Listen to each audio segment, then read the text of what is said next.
ये हल्का बड़ौदा तो सरकार पर नहीं भुकाया गया। हल्का बड़ौदा ने पता है अगर कोई हमारा भला कर सकता है उसका एक ही नेता है चौधरी भूपेंद्र हुड्डा जी और दीपेंद्र हुड्डा जी।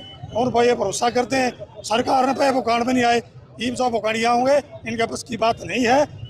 लोग विधानसभा में पूरे हरियाणा प्रदेश की अगर मैं बात करूं तो कलोही के बाद दूसरी जीत इस हल्का बड़ौदा की होगी। और ये जीत इस हल्का बड़ौदा की 36 बिरादरी की जीत होगी। हल्का बड़ौदा का ये मान और सम्मान होगा और हल्का बड़ौदा की है विजय होगी। कितने मजबूत हो रहे हो जिस तरह प्रत्याशी हैं बीजेपी का प्रदीप सांगवान आगे निर्दलीय कपूर ने पर्चा भर दिया। भाई देखो आप मजबूती की बात करो तो हल्का बड़ौदा जब मध्य अवधि चुनाव हुआ इस प्रदेश की देश की सरकार के मुख्यमंत्री मंत्री संतरी आपने भी यहाँ इस बात के गवाह हो कि उनके भी बखाने में नहीं आए। उन्होंने यहाँ हर तरह के षड्यंत्र से चाहे पैसे बांटने की बात हो, गैस सिलेंडर बांटने की बात हो, घी पीपे नौकरी यूनिवर्सिटी IMT सब के में सीधे कोतड़ी बांटे। हल्का बड़ौदा की 36 बिरादरी ने मन बना लिया। हरियाणा प्रदेश में कलोई के बाद दूसरी जीत इस हल्का बड़ौदा की होगी। और चुनाव की बात है, आपने मेरे आदरणीय मेरे बड़े भाई हैं कपूर नरवाल जी का जिक्र किया। कपूर नरवाल जी भी मैं आज भी कह रहा हूँ कि वो मेरे के आशीर्वाद देने का काम करेंगे। कपूर नरवाल जी मेरे से कभी दूर ना थे ना है। तो मतलब बैठाने की भी कोशिश देखिए वो आदरणीय कपूर जी बड़े भाई को फैसला करेंगे।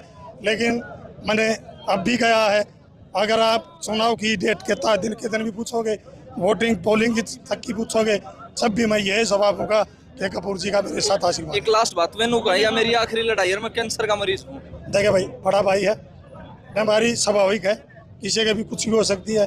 बीमारी होना एक अलग बात है, राजनीति और विधायक बनना एक अलग बात है। मैंने तो ऐसे ऐसे परिवार देखे हैं जिनके भगवान ने जब हम वहाँ गोडा मोड़ने जाते हैं तो उनको कोई जवाब संतुष्टि देने के लिए भी हमारे पास शब्द नहीं होता। ये सब भगवान का अधीन है और भगवान के अधीन भगवान के आशीर्वाद से सारी काम। आज यह बात कही जावा है कि यह लड़ाई जो है वो सरकार बनाने की लड़ाई है, तो लगे है आपने साफा हो जाएगा बीजेपी। यह लड़ाई जो 750 किसान शहीद हुए उनकी आत्मा को शांति देने के लिए लड़ाई है। ये लड़ाई उन बेटियों के लिए है, चाहे विनेश फोगाट की बात हो, चाहे साक्षी मलिक की बात हो, चाहे और खिलाड़ियों की बात हो। बहुत सारी बेटियों ने तो मुंह तक निकला, उन बेटियों की लड़ाई है। इस बीजेपी के दुस्सारी बाहुबली सांसद ब्रजभूषण जैसे नेताओं ने, और अगर हरियाणा प्रदेश की बात करूं औरों के खेल मंत्रियों के, उनके बेटियों की मान और सम्मान की लड़ाई है। और ये बुढ़ापा पेंशन 6000 रुपये की लड़ाई है। ये हरियाणा प्रदेश के युवा के रोजगार की लड़ाई है। ये हरियाणा प्रदेश के महिलाओं के मान और सम्मान की लड़ाई है। ये हरियाणा प्रदेश के किसानों के MSP गारंटी कानून और उनकी लड़ाई है। ये लड़ाई जो हमारे गरीब परिवार हैं 100 गज के प्लाट मकान बना के देने की लड़ाई है। ये लड़ाई उन गरीब परिवारों की है जिनके बिजली के बिल नहीं भरे जाते, उनके कनेक्शन आज दीवे लग रहे हैं उन घरों में, उनको बिजली देने की 300 यूनिट फ्री देने की लड़ाई है। ये लड़ाई इस हरियाणा प्रदेश के मान और सम्मान की लड़ाई है।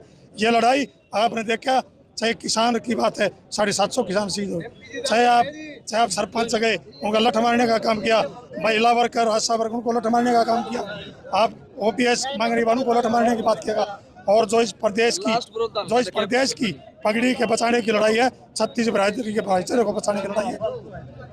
कैसे क्या अपील करोगे? मैं हल्का बड़ौदा की 36 बिरादरी से हाथ जोड़कर नम्र निवेदन करता हूँ कि मैं आपका बेटा हूँ, गरीब किसान का बेटा हूँ, गरीब परिवार का बेटा हूँ। यहाँ बड़े बड़े लोगों के बेटे आएंगे, बड़े बड़े आदमी आएंगे और वो गरीब किसान के बेटे को इस विधानसभा का विधायक नहीं देखना चाहते। और इस हल्का बड़ौदा की 36 बिरादरी ने मन बना लिया अगर इस हल्का का बड़ौदा का कोई विधायक होगा, सबसे अगर किसी की बड़ी जीत होगी हरियाणा प्रदेश में तो इस गरीब किसान के बेटे बालू की और इस हल्का बड़ौदा की जीत होगी। ये सत्य है।